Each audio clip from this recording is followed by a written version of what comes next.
Hey, what's going on, guys? Welcome back to Q1 Learning, and this is StockFix. And today we'll be going over Upstart Holdings, a stock that we actually covered nearly 3 months ago at the price value of roughly $119 per share. And so the reason why I wanted to go over this is that, recently, I'm sure you guys have been seeing Upstart's been having gigantic runs. We were talking back-to-back days of being the top gainer in the actual New York Stock Exchange, which is huge. So you guys can see here, over 165% in the past 6 months, but since we actually covered it, nearly 200%.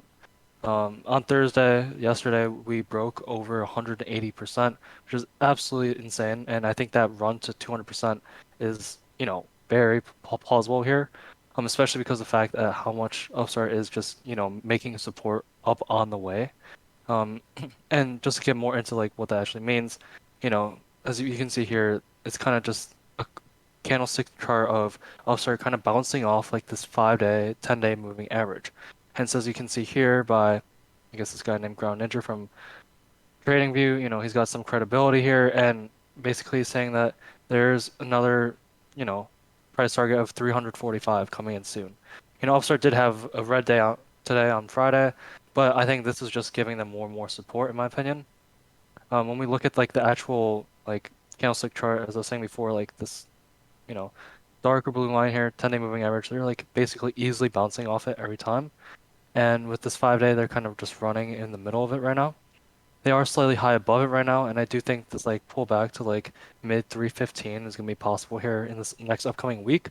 But as you guys can see here, 345, that's not that much higher. And if we want to go for like the 200 that I was talking about before, 360 is not that much higher here. We're talking less than a 10% gain from where they are right now. And again, considering the amount of volume that they're especially getting as well, I think that this is totally possible.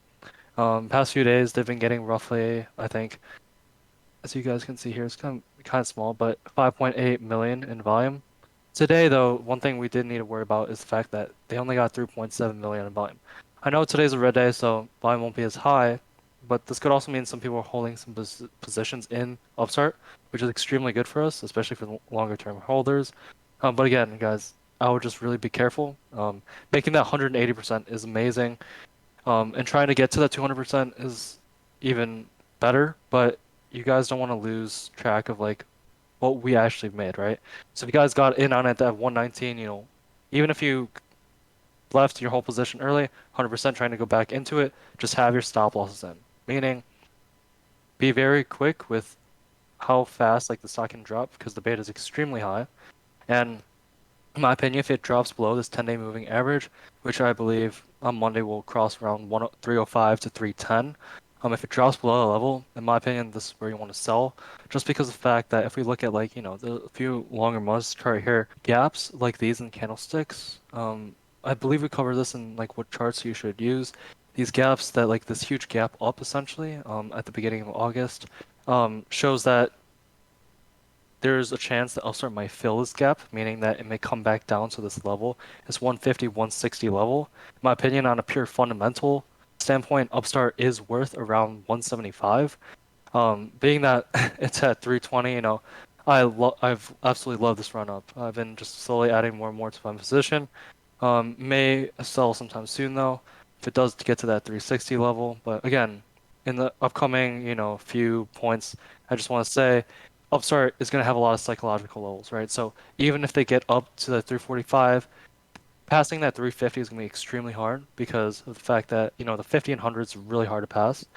But anyways, going back to like filling these gaps, you can even see back here, Upstart actually didn't really even fill this gap back in March. They did pull down a little bit around to the same level, but they just kept running up, pull back.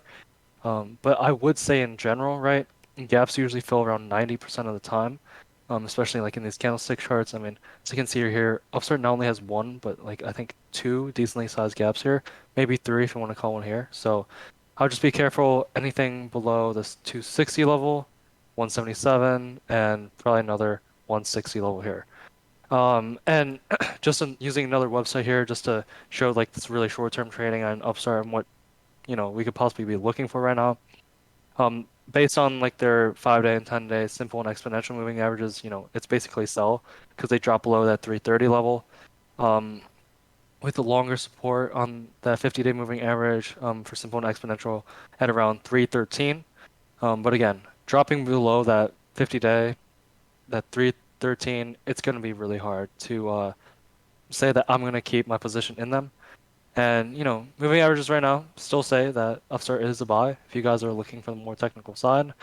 Even though the oscillators are going on a more neutral side now, we really do want to see high volume with Upstart in this next week.